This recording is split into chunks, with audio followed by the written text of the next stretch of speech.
كبيرا والحمد لله كثيرا وسبحان الله بكرة وأصيلا. Asyhadu an la ilaha illallah wahdahu la syarikalah wa asyhadu anna Muhammadan abduhu wa rasuluhu la nabiyya ba'da. Allahumma sholli ala sayyidina Muhammad wa ala ali sayyidina Muhammad.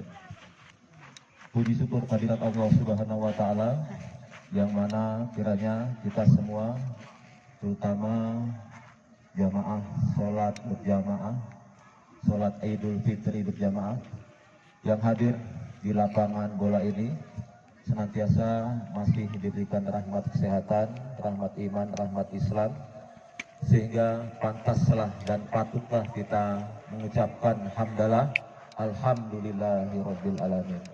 Kemudian selawat beriring salam tak lupa kita sanjungkan kepada baginda Nabi besar Muhammad sallallahu alaihi wasallam. Allahumma shalli. Bapak-bapak, ibu-ibu, para jamaah semua, setelah 1 bulan penuh selama 30 hari kita melaksanakan ibadah puasa di bulan suci Ramadan, maka hari ini adalah hari kemenangan kepada kita, terutama yang telah melaksanakan amalan ibadah berpuasa penuh selama 30 hari di bulan Ramadan.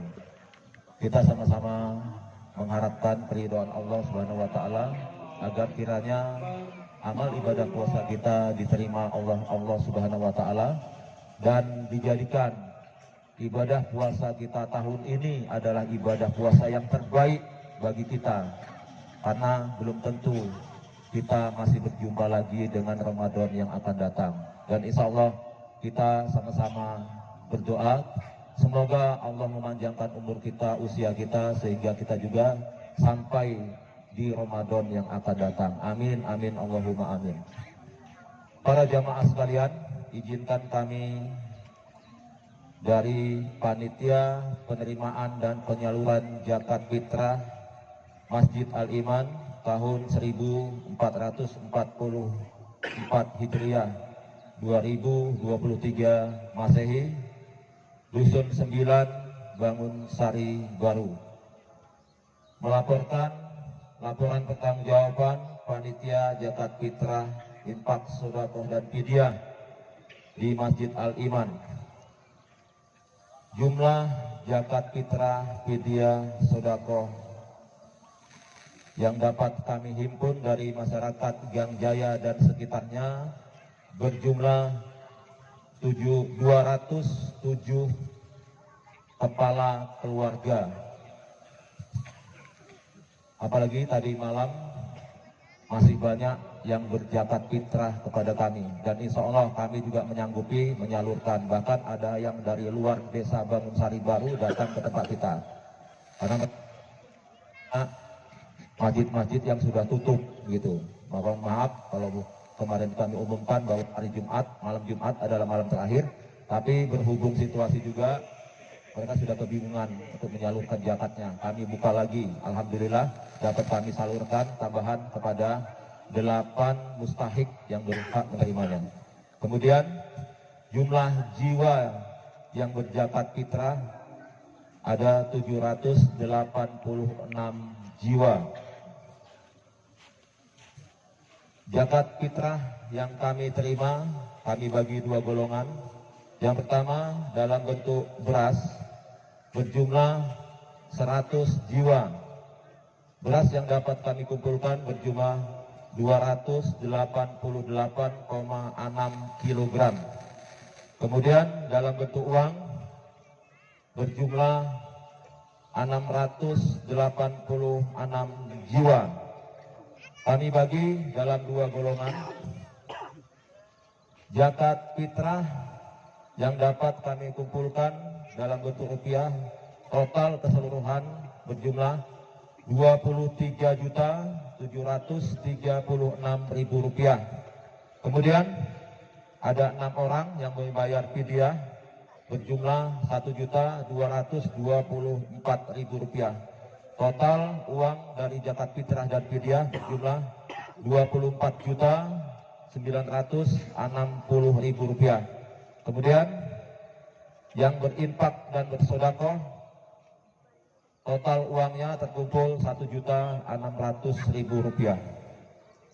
Kemudian penyaluran zakat fitrah kami berikan kepada 78 orang mustahik yang berhak menerimanya dengan rincian beras masing-masing 3,7 kg per jiwa, dalam bentuk uang Rp320.000 per jiwa.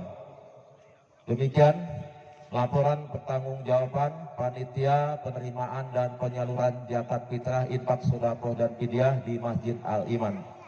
Kemudian ada titipan pemberitahuan dari STM Dusun 9 bahwasanya kutipan uang Bilal yang dikutip kepada masyarakat Dusun 9 total keseluruhan berjumlah Rp4.790.000.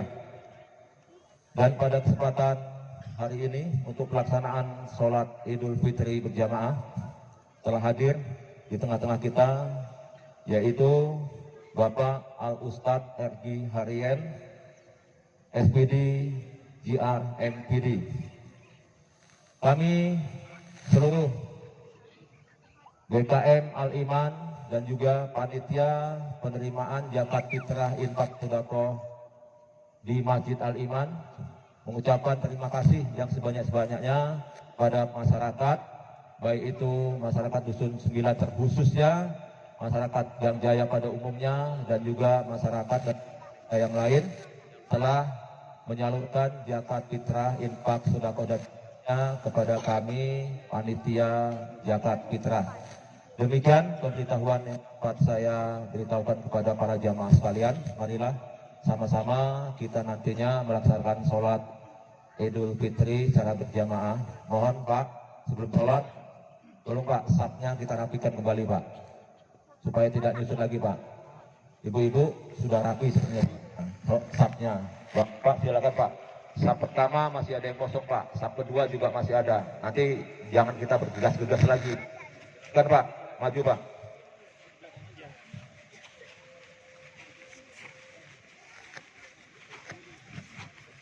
Tolong bapak-bapak yang membawa anak-anak, agar fadilah sholat berjamaah kita mendapat fadilah secara berjamaah, tolong anaknya diletakkan di belakang Pak. Sapnya jangan terputus oleh anak yang belum balik. Pak, sap kedua. Ya, berdiri dulu Pak. Ibu-ibu silakan juga Bu. Nanti Pak Ustadznya tidak sibuk-sibuk lagi mengatur sap gitu. Kami atas nama BKM Al-Iman dan panitia penyaluran zakat fitrah, infak, sedekah dan fidyah mengucapkan terima kasih. Mohon maaf atas segala kekurangan pelaksanaan tersebut dan ucapkan minal aidin, izin mohon maaf lahir dan batin. Demi taufiq wal hidayah. Assalamualaikum warahmatullahi wabarakatuh. Allah Ta'ala. Kemudian nantinya pada takbir yang pertama kita akan bertakbir sebanyak 7 kali di luar dari takbiratul ihram yang pertama. Maka jika ditotal jumlah takbir yang akan kita baca berjumlah 8 termasuk takbir yang pertama. Dan di sela-sela atau di antara takbir dengan takbir dianjurkan untuk berucap tasbih dengan bacaan subhanallah walhamdulillah wala ilaha illallah wallahu akbar wala haula wala quwata illa billahil aliyil azim. Dan pada rakaat yang kedua kita akan bertakbir sebanyak 5 kali. Jika ditotal dengan takbiratul ihram maka hanya menjadi 6 kali. Di antaranya atau di antara takbir tersebut kita bacakan tasbih. Demikian yang bisa kami sampaikan, dan selanjutnya setelah kita melaksanakan sholat Idul Fitri secara berjamaah, kita dianjurkan untuk mendengarkan khutbah Idul Fitri sejenak. Insya Allah, sholat akan segera kita laksanakan. Allahu Akbar, Allahu Akbar, Allahu Akbar, Allahu Akbar, Allahu Akbar, Allahu Akbar. Di hadapan Allah nantinya, jamaah sholat Idul Fitri yang insya Allah kita seluruhnya dirahmati dan dimuliakan oleh Allah Subhanahu wa Ta'ala. Allah Subhanahu wa Ta'ala telah sampaikan kepada kita di dalam Al-Quran, Quran surah Al-Hasr ayat 18. A'udzu billahi minasyaitonir rajim. Bismillahirrahmanirrahim. Ya ayyuhalladzina amanu taqullaha wal tanzur nafsum ma qaddamat lighad wattaqullaha innallaha khabirum bima ta'malun. Wahai orang-orang yang beriman, Kementerian Agama Republik Indonesia dalam memberikan penafsiran atau penterjemahan terhadap Quran yang berawal kata ya ayyuhalladzina amanu selalu dibubuhi dengan tanda seru. Itu artinya ada perintah bagi diri kita, ada hal yang harus kita perhatikan dari setiap perkataan Allah. Bagi siapapun yang mengaku beriman kepada Allah, baik pengakuannya dengan lisannya, dengan hatinya, dengan perbuatannya, maka ada pesan untuk kita hari ini untuk bisa kita sikapi dan kita kerjakan.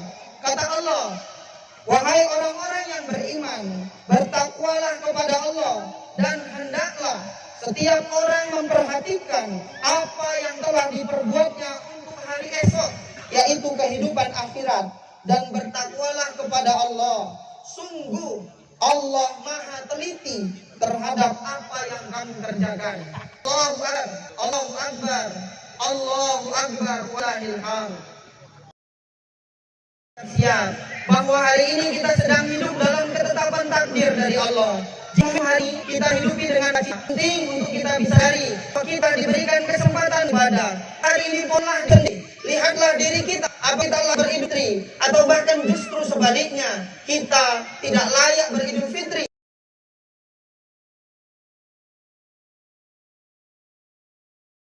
Dan kita bukanlah orang yang dimaksudkan Allah sebagai orang yang berdoa.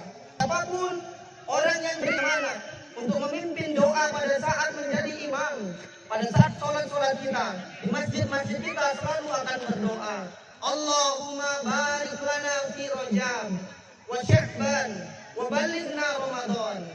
Semuanya pada meminta keberkahan untuk hidup di bulan Rajab, di bulan Sya'ban dan di Ramadan. Apakah hari ini kita telah memaksimalkan rentang bulan mulia itu atau bahkan berbanyak? Inilah yang dibilang oleh Rasul bahwa ada orang yang iman, mengaku beriman aku Rasul dan mengaku beriman kepada Allah, namun ia lalai dalam menghidupi 2 bulan yang mulia. 2 bulan ini adalah bulan Rajab, bulan Akbar, dan bermohon untuk bisa balikan ke bulan Ramadan. Maka lihat bagaimanapun kondisinya, seperti pun keadaan kita, pas lalu alasan untuk main-main di bulan Ramadan. Karena ini menjadi kebiasaan. Di bulan Rajab dan bulan Sya'ban ia lenakan begitu saja. Hingga pada akhirnya, sholat yang ia kerjakan hanya sebatas seremoni. Puasa yang ia lakukan hanya sebatas tanpa dahaga.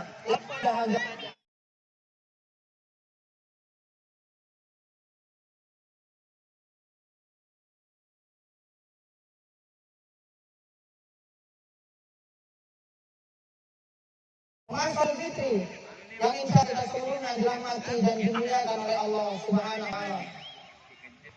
Bagi kita untuk terus mencari pundi-pundi pahala agar Allah berikan keridhaan kita dengan aktivitas ringan yang kita bubuhi dengan niatan lillahi ta'ala.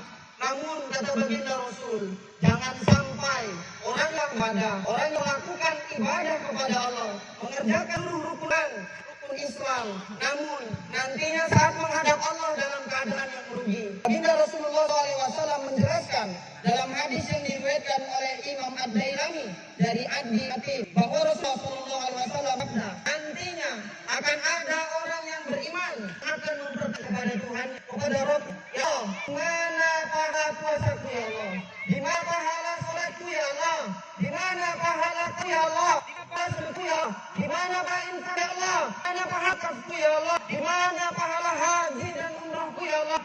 Allah menjawab, semua yang kau ingin dari ibadahmu telah aku balas, telah aku ganti, telah aku ganda di dunia. Karena semua ibadah yang kau lakukan, sholat yang kau kerjakan hanya untuk memintakan dunia, maka telah sudah akan.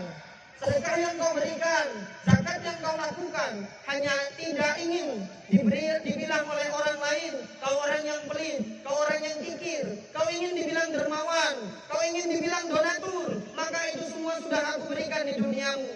Ingin mendapatkan penghargaan dari dia, semua juga aku beri duniamu. Dan yang terakhir, haji dan umrohmu telah aku ganti dengan kemuliaan yang engkau mohonkan. Engkau beribadah di rumahku di Baitullah, namun engkau menginginkan gelar dari proses ibadahmu. Ingin dibilang orang dengan gelar haji, ingin dibilang orang sebagai orang kaya yang bisa beribadah dengan maksimal kepadaku. Semua telah aku ganti, kata Allah di dunia. Maka hari ini kau datang dengan tidak membawa apapun. Jamaah sholat Idul Fitri yang insya kita seluruhnya dirahmati dan dimuliakan oleh Allah Subhanahu wa Ta'ala. Apakah kita termasuk orang yang mengaku beriman, lantas nanti menghadap Allah Tuhan kita dalam keadaan yang demikian, seperti yang digambarkan oleh baginda Rasul? Maka penting hari ini kita ketahui bahwa ada 6 hal, kata Rasul, yang harus kita jaga. Kita harus hati-hati, jangan sampai orang yang mengaku beriman melakukan 6 hal tersebut. Kata baginda Rasul, sitatu asya'atun bitul akmal. Ada 6 perkara yang bisa menggugurkan amalan-amalan kita dan doa-doa kita kepada Allah. Yang pertama, kata baginda Rasul, al-istighalu bi'uyubil khalqi, yaitu sibuk mencari aib orang lain, mencari-cari kesalahan saudara kita, bahkan naudzubillah, sama yang disembah, sama niatnya, sama arah kiblatnya, namun saudara kita pandai untuk memonten-monten kita. Dan hari ini sedang diuji. Perbedaan penetapan Idul Fitri bukanlah hal yang mengurangi esensi Idul Fitri itu sendiri, namun yang terpenting, kira-kira apakah kita layak beridul fitri? Apakah amal yang kita kerjakan cukup untuk menebus kekurangan kita dalam beribadah? Ini yang lebih penting daripada sekedar fokus kepada kapan penetapan Idul Fitrinya. Kapanpun itu bukan jadi masalah. Beribadah atau tidak, sholat atau tidak, zakat atau tidak, dan apapun itu, kita pasti seluruhnya akan sampai kepada Idul Fitri. Namun, kesucian diri kita penting untuk kita koreksi secara mandiri. Apakah kita layak pada hari ini menjadi orang-orang yang benar-benar fitrah, atau justru hanya anggapan diri kita telah difitrah oleh Allah Subhanahu wa Ta'ala. Dalam hadis yang lain, baginda Rasul menjelaskan, beruntunglah orang yang kekurangan pada dirinya menyebabkan dia sibuk sehingga tidak sempat lagi mencari kekurangan orang lain. Hari ini penting bagi kita. Jangan sampai apa yang kita kerjakan orientasinya ingin dipuji, orientasinya ingin dibilang kita baik, orientasinya ingin dibilang kita dermawan, donatur dan lain sebagainya. Maka penting jangan sampai, kalau bisa paradigma seorang muslim, apakah yang dikerjakan ini pantas untuk menebus seluruh dosa-dosaku selama ini? Maka motivasi demikian akan menjadi motivasi yang positif untuk kita bisa terus beribadah dan beribadah dengan sebenar-benar peribadatan. Yang kedua, kata baginda Rasul, yang jangan sampai dikerjakan oleh orang yang mengaku beriman karena dapat membatalkan amalnya, wa qaswatul qalbi, orang yang keras hatinya, orang yang tidak bisa diberikan nasihat. Siapapun yang memberikan nasihat tidak akan mampu untuk menasihatinya. Dia akan menolak semua nasihat kecuali nasihat itu datangnya dari dirinya. Maka orang yang keras hatinya seperti ini, dia akan dibatalkan amalnya oleh Allah Subhanahu wa Ta'ala. Kemudian yang ketiga, wa hubbud dunya, orang yang terlalu cinta kepada kehidupan dunia. Di antara indikatornya, senang dan mengejar pangkat, jabatan, harta, dan cinta pujian. Apakah hari ini kita termasuk orang-orang yang hidup dengan orientasi sebagai berikut? Atau justru sebaliknya, kita adalah orang yang berhasil untuk hidup dalam kerendahan diri? Allahu Akbar, Allahu Akbar, Allahu Akbar walillahil hamd.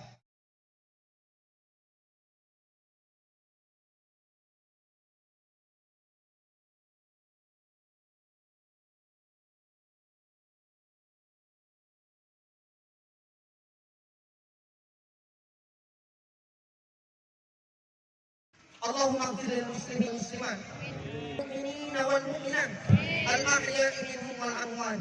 Innaka sami'un qaribun mujibud da'a. Amin ya Allah ya qadiyal hajat.